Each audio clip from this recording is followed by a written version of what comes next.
tiako sindrina aminareo eto fa misy olana lehibe ny amin'ny tsy fananana ny original ny baiboly.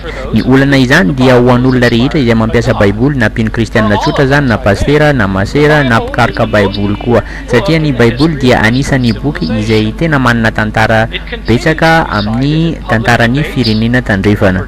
Betsaka ny zavatra resahana momba ny baiboly, ohatra ny mikasika ny olona izay lamanambadilahy moa ve azo ampidirina anatin'ny fiangonana izy ireo sa tsy azo, ary mikasika izany koa ny fomba fitondrantena, ahoana no tokony hitondrana tena eo anivon'ny fiarahamonina. Ny fanontaniana izay azo apetraka amintsika izao ny hoe ahoana ny anazavana ny baiboly, indrindrandrindra ny testamenta vaovao, raha toa ka tsy ho ampelatanantsika ny original. Satria raha mila mahafantatra ny tena marina isika dia mila manontany tena manao hoe aiza ny ilay originaly mba ahafahako mampitaha ny baiboly eo ampelatanako zao. Izay sy zay ny zavatra izay entiko voaboasana eto an'io alina io, hanazava aminareo zaho ny mombamomba ny tsy fananatsika ny original sy ny kopia izay eo ampelatanantsika izao. Atombotsika amin'ny fomba nazahoantsika ny boky ao amin'ny testamenta vaovao izay misy ao amin'ny baiboly zany. Nahoana ny fomba nazahoantsika azy ireo? Misa 7 izy ireo. Ny boky ao amin'ny testamenta vaovao dia voasoratra tamin'ny teny grika tamin'ny taona 100 taorian'ny natrahany Jesosy Kristy. Tsara marina eto fa ireo boky ireo dia nosoratan'olona mpino kristianina izay miteny grika, ary ny antony nanoratandreo izany dia ny mba izarana ny soratra masina amin'ny vahoaka mpiarabelona tamindreo. Raisitsika ohatra izao ny mpanoratra anankiray tahaka ny Marka, tamin'ny andro iray izy dia nanoratra. Tsara marina eto fa tsy fantatra mpikaroka baiboly ny toerana niainany na ny toerany. Misy mpikaroka baiboly sasany milaza fa i Marka dia nipetraka tao Rome. Tsy manina fa raisitsika ho Rome no toerana nipetrarany. Tamin'ny andro iray dia nanapa-kevitra i Marka hanoratra ny filazantsarany. Ny fanontaniana tsara petraka amintsika mpiainy hoe nanahoana no nanaparitany ny soratra masina tamin'izany fotoana izany. Tamin'izany fotoana izany dia tsy mba nisy ny machine photocopieuse na xerox machine na koa ordinateur na machine à écrire zany. Fa rehefa naparitaka boky anankiray izy ireo dia tsy maintsy nandika ny teny zany tamin'ny tanana, page iray, boky iray sy ny sisa. Rehefa vita ny soratra nataon'ny Marka tamin'ny bokyny dia nisy olona hafa koa nandikan'izany tamin'ny boky izay nisoratany Marka, ka tsy maintsy nadika tamin'ny tanana izany rehetra izany. Tiako marina eto koa fa tamin'ny fotoana izany dia 70 isanjaton'ny mponina dia tsy mba mahay manoratra sady tsy mahay mamaky teny. Noho izany dia tsy maintsy miseho ny adisoana maro samihafa. Na ireo izay mahay manoratra dia mbola manao adisoana betsaka tamin'ny fandikana izany. Tsara marina eto koa fa tsy fantatray mpikaroka baiboly iza avy ny olona izay nanao kopia voalohany na kopia faharoa na kopia fahatelo ny boky nisoratan'ny Marka. Noho izany dia mety nisoratan'olona tsy mahafehy ahy soratra. Tamin'ny fotoana nanazavako an'izany tamin'ny mpianatra dia tolagaga daholo izy ireo tamin'ny fanazavako ny mikasika ny mety fisian'ny hadisoana betsaka ataon'ireo mpandika teny tamin'ny baiboly ireo. Nolazaiko tamin'izy ireo ary fa raha misalasala ianareo amin'izany dia mba raiso ny filazantsara anankiray de adikao amin'ny tanana izany rehetra izany ary ento aty amiko raha toa ka tsy mba ho hisy diso ao anatin'ny soratra izay ataonareo. Noho izany raha toa ka voasoratra ny filazantsarany Marka dia nanao kopia hafa izy ireo, ary iny kopia faharoa iny dia misy hadisoana, ary ny mpandika teny fahatelo dia nanoratra ny hadisoana nataon'olona navondron'olona mpandika teny tamin'ny ilay kopia faharoa iny. Nefa ny mpandika teny fahatelo dia mety manao hadisoana ho azy manokana na koa miezaka hitsara ny hadisoana izay nataon'olona teo alohany. Tsara marina eto koa fa ny fitsarana entiny mpandika teny fahatelo io dia mety ho marina na mety ho diso, nefa izahay dia tsy mahafantatra na marina ny fanitsiny nataony na diso izany. Hitantsika eto koa fa nanomboka niparitaka ny fandikana teny diso teo amin'ny filazantsara, ary ny tanàna manodidina dia nandika avy amin'ny dikanteny efa diso ireo izay omeny ho an'ny vahoakany.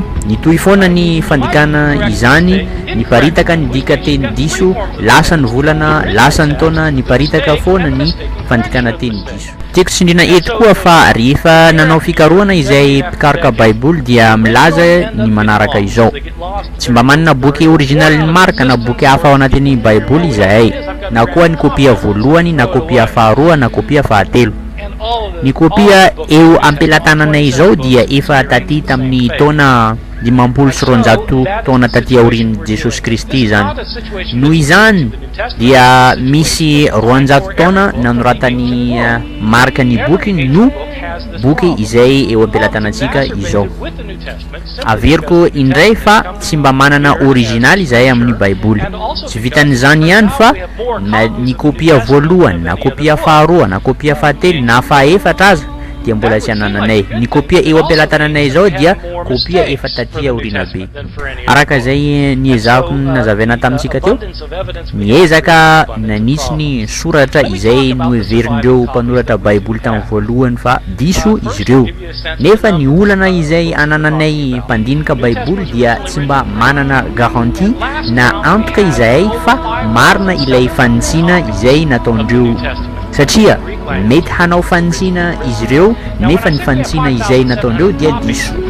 Raha fitenitsika izany dia manana texte anankitelo isika: nilay originaly misy tamin'ny voalohany, nilay kopia voalohany izay misy diso, ary ny ilay fanitsina ny kopia voalohany izay mbola misy diso koa. De lasa ny taona very nilay originaly na kopia voalohany, na kopia faharoa, ary ny kopia fahatelo koa.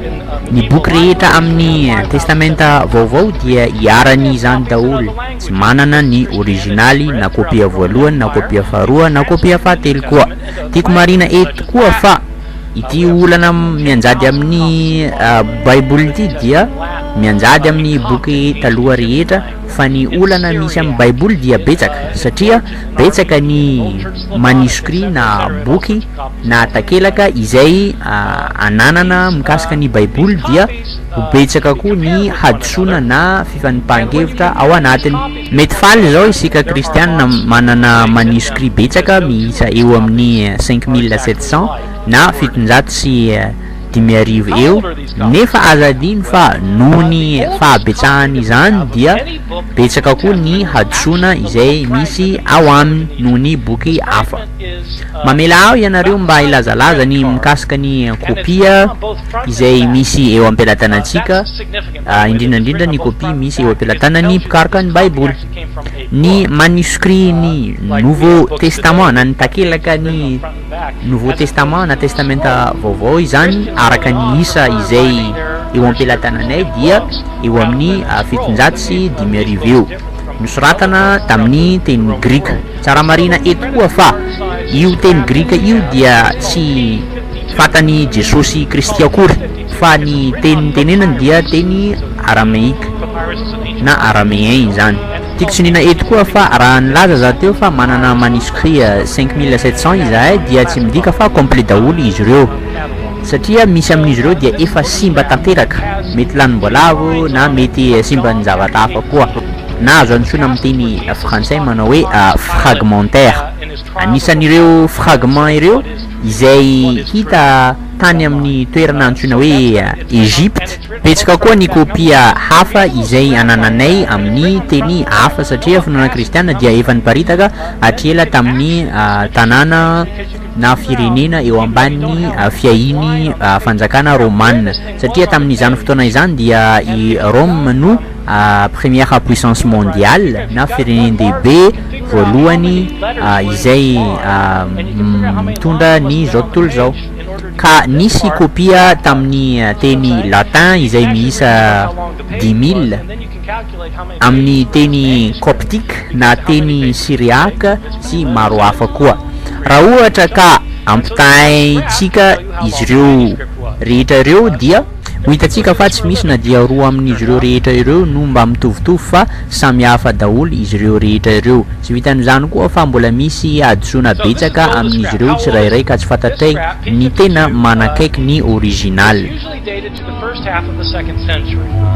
Raha mametraka fanontaniana ianareo izao manao hoe firy taona ny ireo manuscrit na takelaka izay eo am-pelantanantsika izao. Ny manuscrit izay tranaina indrindra amin'ny manuscrit rehetra eo am-pelantanantsika dia ny fragment na tapatapaka soratra anankiray izay farany kely tahaka ny carte de crédit na carte bancaire reny mitondra anarana hoe P52 na papyrus 52 izany. Io fragment kely io dia mitondra andalana vitsivitsy izay hitantsika ao amin'ny John chapitre 18. Io passage-ny John io dia milaza ny resadresaka ny fanaovan'ny Pilaty sy Jesosy momba ny fanontaniana manao hoe inona no atao hoe fahamarinana. Ny taonan'io papyrus 52 io dia 130 ans na 30 taona taorian'ny nataon'I Jesosy Kristy izany.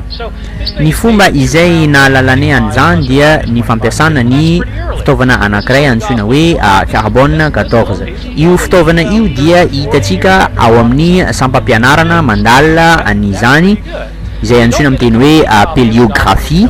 Pélio midika hoe taloha ary graphie midika hoe asa soratra.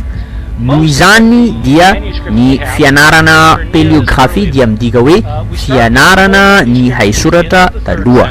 Raha dinitsika tsara dia tsy mba fragment na tapatapaka ny ilay original velively io P52 io fa efa 50 na 70 taona taorian'ny nanoratany John azy no nanoratana an'io takelaka kely io.